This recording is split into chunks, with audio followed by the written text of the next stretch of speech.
Hello folks, this is Mr. Dan coming to you from the Landscape Design Classroom, and today I'm going to talk to you about the role of water in plants. So water is a necessary part of all living plant cells and tissues. Biochemical medium and solvent, chemical reactant or product in many metabolic processes, including photosynthesis, responsible for cell turgor, the function of the stomata and normal plant turgidity, and acts as a coolant and temperature buffer. So water is an amazing thing for pretty much anything and everything. In terms of plants, it's not only part of nourishing the plant, but it's also part of cooling the plant down. So moisture from plant growth is stored in the soil. About 500 pounds of water is required to produce 1 pound of dry plant material. 1% becomes a part of the plant. The rest is lost through transpiration. And different types of water in the soil. That can be capillary water, which is used by plants. It moves freely in soil up, down, horizontally. Gravity water, which is lost to drainage. And hygroscopic water, which is lost to bonds with soil particles. So you're going to have some water getting into the soil, soaking up through that, some soaking up in the roots to the top of the plant. And then gravity water, which is basically just runoff like you would see running down the sidewalk. So, water moved by translocation, that's water enters the plant through the root system and is transported throughout the plant. Translocated water moves up through the sieve tubes from the roots through the xylem to the rest of the plant, carrying nutrients and metabolites. Water moves through the phloem sleeve tubes to transport sugar produced by the leaves during photosynthesis to our parts of the plant. So what does translocation accomplish? It adds turgor and stiffness to the cells, providing support to leaves and new tissue, enables transpiration, buffers temperature changes, stabilizes the pH in its metabolism, allows chemical reactions, and maintains the volume of the cytoplasm, the cellular material and fluids surrounding the nucleus. So plant transpiration, evaporation of water from a leaf and plant surfaces, the last step in a continuous water pathway that starts from the soil into plant roots, through plant stems and leaves, and out into the atmosphere. And cools the plant of heat produced by respiration and photosynthesis. So what's the role of the stomata? Special pore-like structures found on the lower surface of the leaf, open and dilate to permit the free exchange and release of water vapor. So this is where the leaves are taking in water from the outside of the plant, not just up through the roots. So close at night, and when the water is stressed, or plant is water stressed, water vapor moves freely from the leaf through the open stomata.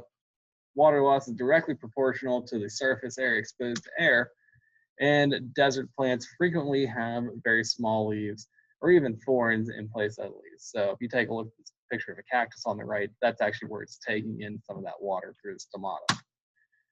So what if a plant loses more water than it takes in? It's going to wilt. So the leaves are going to kind of wilt down and not going to look so good. Life process is slow. Growth may stop, cause damage or death. Common forms of damage include they'll start turning yellow. Eventually they'll drop their leaves and it'll stunt the growth. So water stress is more dangerous at certain times. So germinating seed can be killed very quickly by lack of water. So make sure if you're putting these seeds in, you're watering frequently until you start seeing growth.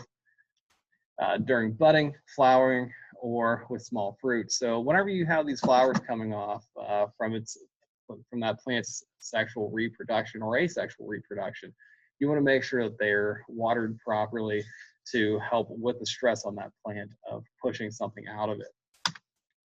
So pollen may not be fully developed, and fruit will be smaller. So if you don't have enough pollen coming off, it's not going to be enough for the bees. And if your fruit's smaller, sometimes it may be inedible. So too much moisture is also a problem.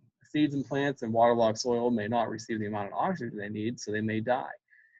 Roots die, diseases set in, and both roots and seeds may not. So growing plants is not as easy as people think it is depending on the plant. You want to make sure that you're getting the appropriate amount of water, but you're not overwatering. So plants yellow and become stunted. Excessive moisture can limit the usefulness of land for agricultural production. So if land becomes overwatered, eventually that's going to become more of a wetland and grow those type of plants, and you won't be able to grow a field such as corn or have some of your ornamental landscape plants. So evapotranspiration. ET is the water removed from soils by soil evaporation and plant transpiration. Soil evaporation is 20% to 30% of total ET. Soil evaporation rates are higher after irrigation or rainfall. As the soil dries, the rate of soil evaporation declines. So ET is important for irrigation management. So crop yield relates directly to ET. Yield increases linearly with ET. Extra water beyond ET demand will not translate into extra yield. A particular crop variety responding to a particular climate has only so much capacity to transpire water, and an efficient irrigation system requires less water. So, other factors affecting this: weather, including temperature, humidity, solar radiation, and wind; crop type, growth stage, variety, crop, and population; surface cover and tillage; and availability of soil water. So crops vary in their use of water. So some examples of this is corn in the Midwest requires 23 to 28 inches of water in a season. Winter wheat requires 16 to 18, and alfalfa requires 31 to 36. So ET is related to leaf surface area. Small plants transpire less water than large ones do, and crops reach maximum ET just prior to their reproductive growth stage. Making some decisions here on supplying water: weather forecast, precipitation, 6, 10, and 30-day outlooks; irrigation in areas without enough precipitation. So if we might have to put an irrigation system into somebody's yard, we might have to put it into their plants, really depending on the water situation. And then estimating water in the soil reservoir by feel, instruments, and evaporation pans. So I know that was a lot of information to take in, and I know I have to kind of go over that with a fine-tooth comb by reading each slide for specific students. But if you have any questions at all about this, and I'm sure you will, you can contact me down in the landscape design classroom. I'm open to you anytime. But I appreciate your time, and have a great day, folks.